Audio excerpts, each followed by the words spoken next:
ada beberapa event yang boleh offline, tapi ada limitnya gitu, nggak boleh terlalu banyak orang.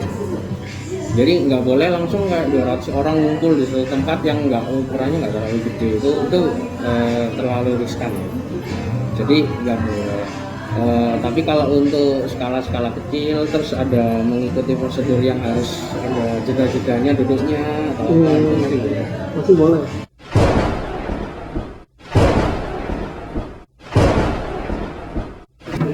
Halo semuanya, welcome back to my channel Workshop ini Support. Sekarang saya ditemani sama salah satu rekan, manggilnya kan Bro Siging ya.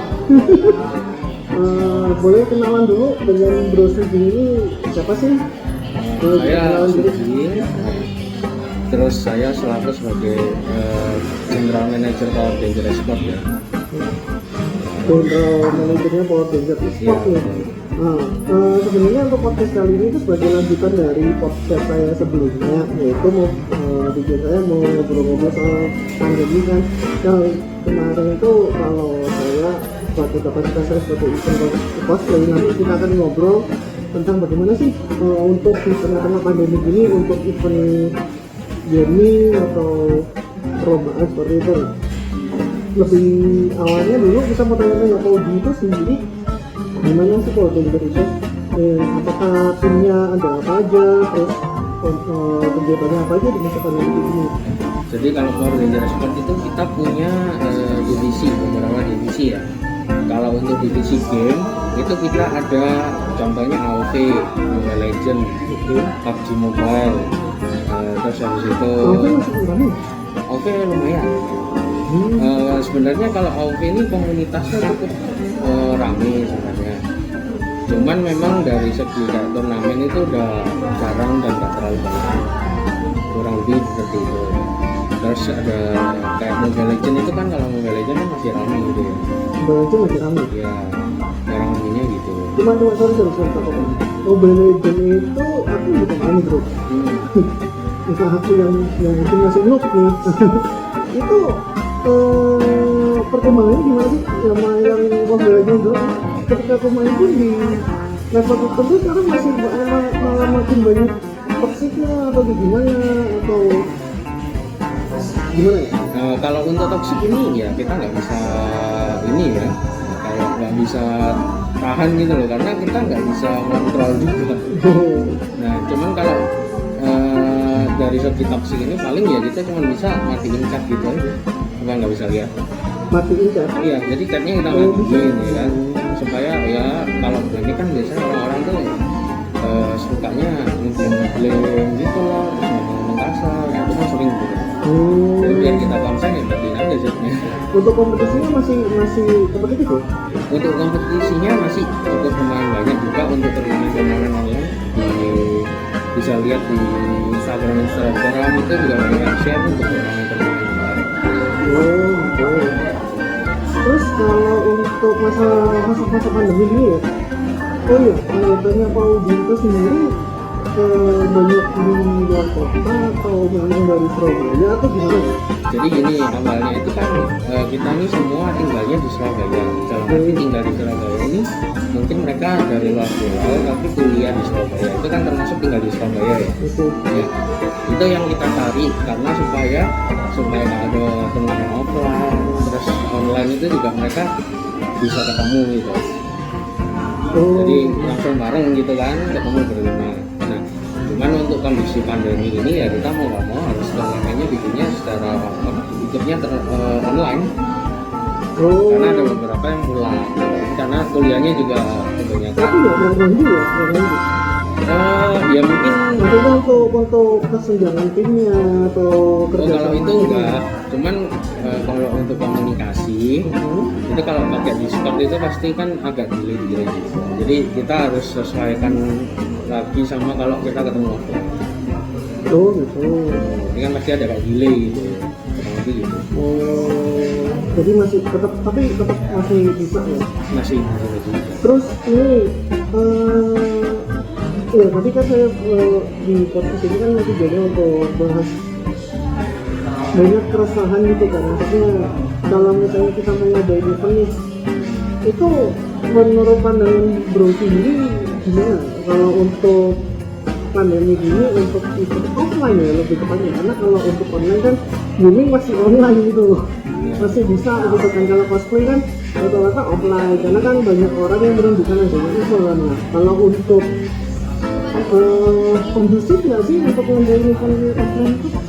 Kalau untuk saat ini sih yang saya dengar dari beberapa rekan yang ada di DPR segala macam itu udah mulai beberapa event yang boleh offline, tapi ada limitnya gitu loh, nggak terlalu banyak orang. Jadi nggak boleh langsung kayak 200 orang ngumpul di suatu tempat yang nggak ukurannya nggak terlalu gede, itu terlalu riskan. Jadi nggak boleh. Tapi kalau untuk skala-skala kecil terus ada mengikuti prosedur yang harus ada jeda-jedanya duduknya atau apa itu masih boleh. Masih boleh. Itu boleh. Nggak dibubarin ya, karena di cosplay sendiri itu ada di beberapa kota itu yang saya tahu di dua kota itu dibubarin. Nah itu mereka ngikutin prosedur ya? Ngikutin, karena by mall sih ya. Cuma kalau kita ngomong by mall kan kita terus terang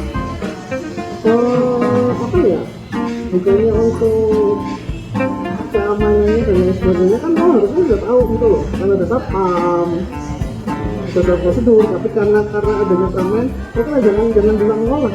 Balai kota sendiri aja yang kemarin ada event itu kan juga bakal tuh cuma sehari doang, ini dari dua kami soalnya ya itu ada limitnya kan. Nah kalau misalnya kita bikin prosedur nih, contohnya ada batas-batasnya gitu kan. Nah, terus kita limit dari satu ruangan itu sesuai dengan prosedur tersebut dan nggak terlalu ramai. Terus nggak ada yang bikin desakan-desakan gitu, berdesakan, itu harusnya masih oke. Nggak terlalu ramai. Masalahnya kan kalau kita ngomongnya ikan ya, kita memang bisa tahu gitu loh. Kalau itu memang kita agak kurang ininya di sana. Makanya kalau aku kemarin yang terus di podcast sebelumnya yang kita ngobrol-ngobrol itu kalau event cosplay nih aku ngomongin karena kapasitasnya sebagai cosplayer gitu kan, untuk event cosplayer itu identik sama keramaian gitu. ya Apakah untuk gaming itu dibatasi gitu atau gimana untuk mengatasi keramaiannya? ya biasanya kalau mau bikin itu kalau awal-awal kita ngikutin online dulu, nanti tinggal sisa 2 kaki baru kita bikinnya offline di 1 tempat gitu bisa. Jadi dua semi off apa istilahnya orang-orang bilangnya semi online ya. Jadi ada online-nya dulu, setelah tinggal ruangan besar atau tempat besar, nah itu baru kita adain secara offline. Itu masih dulu. Karena orang-orang kan kalau untuk game ini supaya lihat kan bukan cuman bisa lihat dari offline ya, kita bisa tayangin gitu. Tapi kalau misalnya nih pihak sponsor atau misalnya pihak venue lah ya, pihak venue yang request kita ngobrol sebagai benar-benar body ini juga ada event organizer gitu ya. Nah, kalau untuk ngadain, karena kan untuk tujuan orang untuk ngadain event itu supaya tempatnya ramai. Nah, sedangkan berbanding terbalik loh, untuk sekarang nggak boleh rame-rame tuh. Itu gimana untuk ngatasinnya? Untuk saat ini memang ya mau nggak mau kita harus ngikutin prosedur ya. Mau nggak mau kita harus ngikutin online. Kita sarankan online. Nah, Tetap gitu ya. Karena kalau yang punya venue macam yang tugas ya, kita pasti ngomong dulu. Ini kalau misalnya nanti ada apa-apa, misalnya kayak kemarin karena terlalu ramai masa atau gimana ya, kita nggak ikut-ikut. Karena kita udah ngasih tahu. Nah, kalau saranku kalau memang mau bikin offline juga ya kita dari sponsor pun harus melihat dari segi engagement ya. Biasanya kalau mereka melihat itu dari segi ini harus offline gitu. Aku mau lihatnya tempatnya itu keren. Kenapa nggak kita ubah aja contohnya dari segi viewer. Oke. Viewer ini berarti dari YouTube atau YouTube, apa berarti kan kita online ya. punya tempat ini kayaknya harus nguatin namanya dulu kan? Satu itu ya kan.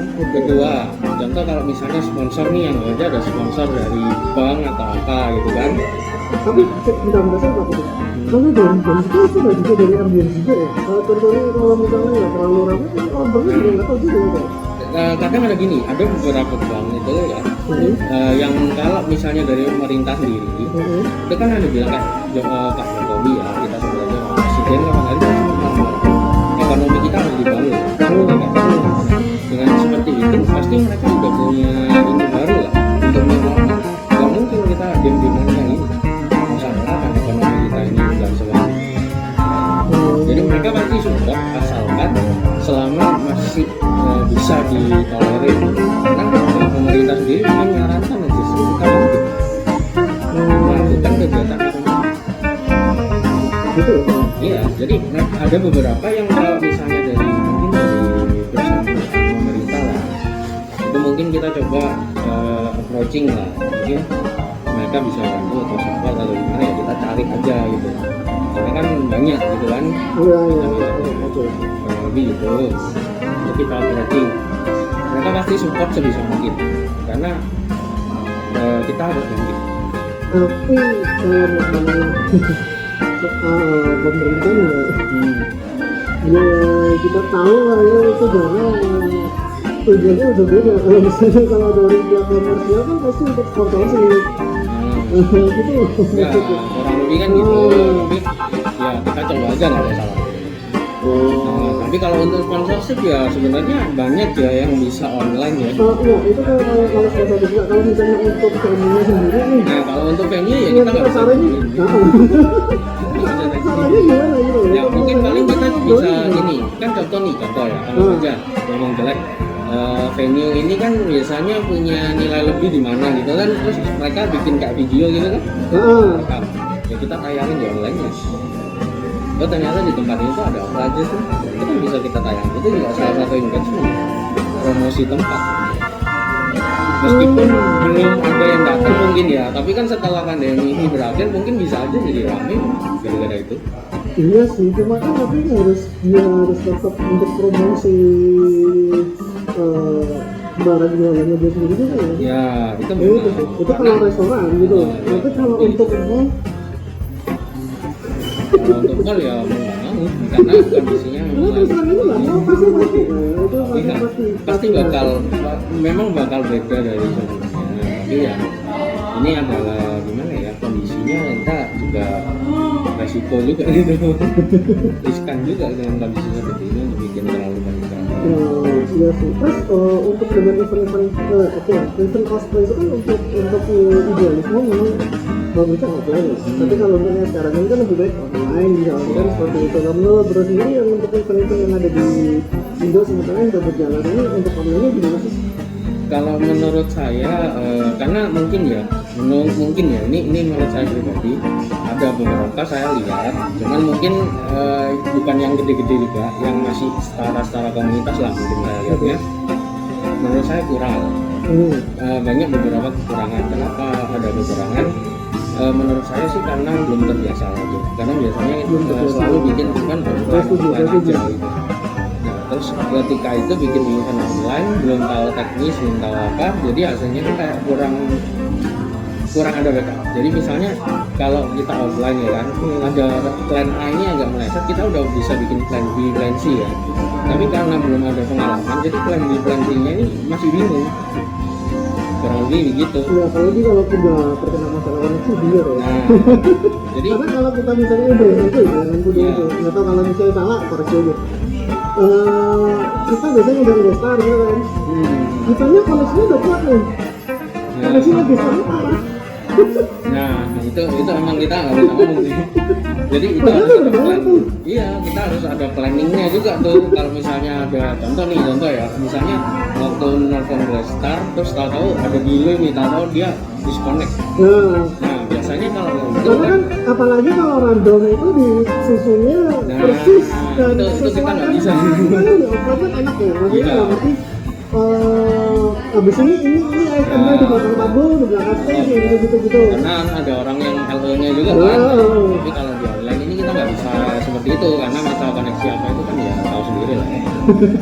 Nah caranya adalah ya biasanya kalau misal ada kendala kayak gitu, kita langsung switch ke acara iklan dulu.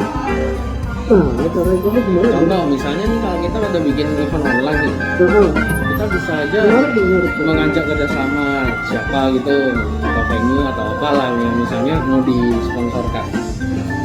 Nah kurang lebih nanti kita masukin acara-acara itu jangan cuma sekedar cosplaynya aja, tapi ada sponsor, iklan jalan gitu. Nah, terus Berarti langsung berubah jadi video gitu ya kita Gitu. switch gitu loh. Oh, Tapi oke. switchnya ini kan ada transition apa segala macam, ada Ya, loading macam screen ya itu gitu kan ya, macam bisa kayak gitu. gitu, editing gitu. Nah, kurang lebih kayak gitu. Terus juga yang saya lihat ada beberapa ini kan guest star-nya nih kelihatan mukanya nggak kelihatan nih kadang. Oh ya? Nah, cuman suara doang kan ini. Tapi kan kalau misalnya nggak kelihatan itu bisa jadi dari peralatan gesturnya juga kan? Nah, tapi kalau misalnya kita udah planning dari jauh-jauh hari, kita bisa persiapkan mungkin kasih pinjaman orang bisa juga. Kalau gesturnya dari luar masih oke. Nah, kalau yang dari luar ini kan ini, tapi rata-rata nih rata-rata. Kalau dari luar kan kita lihat hasil fotonya bagus nih. Iya, kalau mereka Mungkin masih HP-nya oke juga lah, mereka bisa masih lah. oke ya. Untuk online karena mereka sendiri kan juga streamer Ya, mungkin biasanya kayak gitu. Harusnya device-nya kan cukup oke nih. Apalagi kalau di HP iPhone juga sekarang udah bisa dikonekin kok ke PC buat Tapi webcam. kalau misalnya dengan gestar maksudnya dipinjemin atau apa gitu kan, jadi dikirimin dulu dong peralatannya. Iya, atau- makanya kita kalau satu siapin kota juga. masih oke gitu. Tapi Iya. kalau misalnya luar kota kan, Nah itu kita siapin dulu jauh-jauh hari, makanya kita kirim dulu untuk tes. Nanti setelah itu balikin aja kayak misalnya webcam atau apa, misalnya pinjaman gitu kan. Itu kan bisa nanti dibalikin. oke. Nah, aku juga lihat ada beberapa vendor game ya yang bikin turnamen itu mereka sampai berani pinjemin webcam. Oh iya. Aku tahu. Aku pernah dengar. Ya supaya demi bagus itu. Oh, Itu harus. iya, dari Apple sendiri ya berarti ya. Iya betul. Oh, si professional gitu ya. Jadi kan depannya kayak kita professional untuk aku Iya. produksi gitu ya. Anggapannya kita jadi profesional gitu kan. Meskipun offline kita bisa profesional, online kita juga bisa profesional. Gitu. Terus aplikasi menurut beliau yang baik apa untuk misalnya online? Untuk ngadain event online tuh. Untuk ngadain event online untuk saat ini bisa Facebook atau YouTube ya. Cuman ya itu kita harus hati-hati sama UU ITE yang baru nih. Jadi harus siap-siap hati-hati gitu. Iya, karena Jangan kan salah-salah. terkadang itu kan kita nggak tahu ya, karena kita yang awam hukum kayak gitu kan. Iya. Hati-hati di Saya ada lihat nih teman-temanku dia upload Oh iya? gara-gara waktu live streaming dia ngomong yang kata-kata yang baru aja dilarang dia kena ban gitu. Akunnya kena ban langsung. Terus gimana sama yang itu ya, yang biasa dong, yang tahu kan yang gambar-gambar, Ya yang kartun 4 panel, Nah itu juga hati-hati tuh. Para petugas yang kata itu tuh. Iya makanya itu nggak tahu juga nih. Makanya gue juga kaget lihat dia kan gara-gara itu. Iya dia kebetulan kan jadi kelihatan. Itu tuh di report orang atau gimana? Nggak tahu Nah juga. itu nggak tahu sih antara di report Karena atau kan di sistemnya Facebook masih kita. banyak yang Iya. masih ngelakuin ini. Nah, ada yang nggak ke ban gitu, makanya nggak tahu juga itu karena di report atau karena sistemnya gitu. Oh. Jadi nggak tahu. Oh iya, sampai segitu ini. Iya makanya itu. Jadi harus hati-hati. Iya, nggak tahu. Tapi benar-benar nggak tahu kalau Jadi harus ngikutin regulasi lah. Kita meskipun online kita harus ngikutin regulasi, kita harus pelajari regulasi supaya hasilnya maksimal. Terus ini bro, balik lagi ke event gaming ya. Tadi aku sempat ada lupa ya, yang sempat nggak tahu juga sih ya ini. Maksudnya mereka itu kita sudah pasti untuk kalau kita ini udah dapat toko kesehatan oke ya. Tapi apakah mereka gamersnya ini yang rata-rata notabene masih anak-anak milenial gitu kan ya? Usia berapa sih kalau penasaran kira-kira untuk anak-anak lomba-lomba gaming gitu? Kalau lomba-lomba ini biasanya 17 sampai 24 17 sampai 25 ya? itu masih bisa. Nah itu apakah sama orang tua boleh tuh? Sama Orang tua kalau orang tua ini nggak semua boleh, tapi kalau kita pasti kasih surat pernyataan dulu ke mereka dan orang tua harus tanda tangan boleh nggak. Oh gitu ya? Karena gini, makanya kalau kita ini kerja atau apalah semuanya, kalau dapat restu dari orang tua tuh pasti hasilnya lebih maksimal. lebih aman ya. Benar. Nggak cuma itu, misalnya kita anggapannya kita melakukan sesuatu hal kalau di restu orang tua itu bisa aja kadang itu hokinya naik gitu. Dan kadang kalau kita dilarang tapi maksa. Pas main di telepon gitu. Ada aja gitu. Ada di telepon gitu disuruh pulang gitu. Nah, mending lebih enak kan kalau ada restu. Jadi kalau ada Udah masih ngomong gitu. udah tahu gitu orang tua. Jadi lagi turnamen di sini, lagi ini. Ya udah jangan ditelepon. Ya, gitu. Oke, ini udah hampir 20 menit ya. Untuk yang terakhir nih, saran-saran nih untuk gimana untuk kesimpulannya, saran-saran buat arah event atau mungkin mereka yang gamer gitu. Jadi yang pertama buat ikut tempatnya gimana di masa pandemi ini, tempatnya mereka yang untuk mengikuti kompetisi gimana, terus mungkin untuk penyelenggara event lagi sendiri gimana? Kalau untuk yang gamer-gamernya ya, kalau menurut saya ya kalian ikutin aja semacam turnamen online gitu loh. Itu anggap aja untuk latihan kalian, terus ya akhirnya kan lumayan untuk kondisi pandemi seperti ini. Supaya nanti kedepannya kan kita lihat lagi kalau memang udah ada event offline kalian udah lebih siap. Kalau ada event offline gimana bang tipsnya buat mereka juga? Kalau ada event online ya istilahnya kalau bisa ya satu tempat sih. Enggak, maksudnya yang offline. Nah untuk offline ya nanti nextnya kan. Nah, maksudnya untuk mereka yang lainnya ada event offline gitu, apakah mereka ikut atau gimana? Kalau ada event offline itu boleh ikut, tapi ya yang paling penting ikuti protokol kesehatan. Protokol kesehatan ya. Supaya nggak diusir kita lagi. Nanti diusir kalau nggak sesuai. Terus nggak pakai masker, apa nggak pakai masker bisa masuk? Nggak boleh. Terus kalau untuk penyelenggara eventnya? Nah kalau untuk penyelenggara event ya kan, ya istilahnya kita manfaatkan lah anggapannya ini new normal. Pemerintah juga udah istilahnya ngasih info, ayo bangkitin ekonomi. Kita bikin suatu event meskipun kita belum pernah bikin, tapi kita bisa pelan-pelan ngikutin perkembangannya untuk new normal ini. Nah, kita mau nggak mau istilahnya nggak mungkin kan kita nggak ngelakuin apa gitu.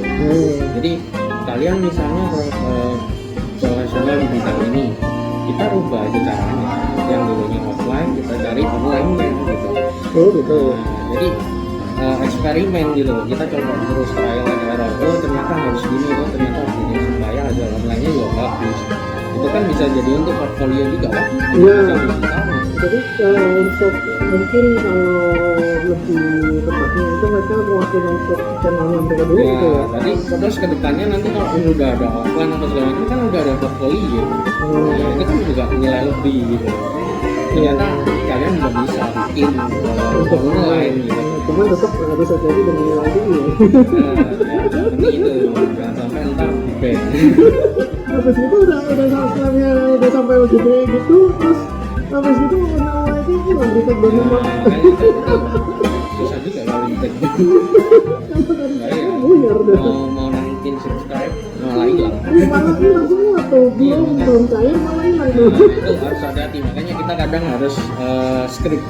Kita bikin satu script yang kita nggak boleh apa. Itu harus. Jadi deh kalau gitu, thank you buat kerjasamanya di vlog ini di channel saya. Ngobrol ini juga mungkin kedepannya semakin sukses lah, di Polri juga semakin besar gitu di dunia. Oke, sekian dulu pemirsa, terima kasih, ciao. Please press like, subscribe and ring the bell to get notified for our next topics.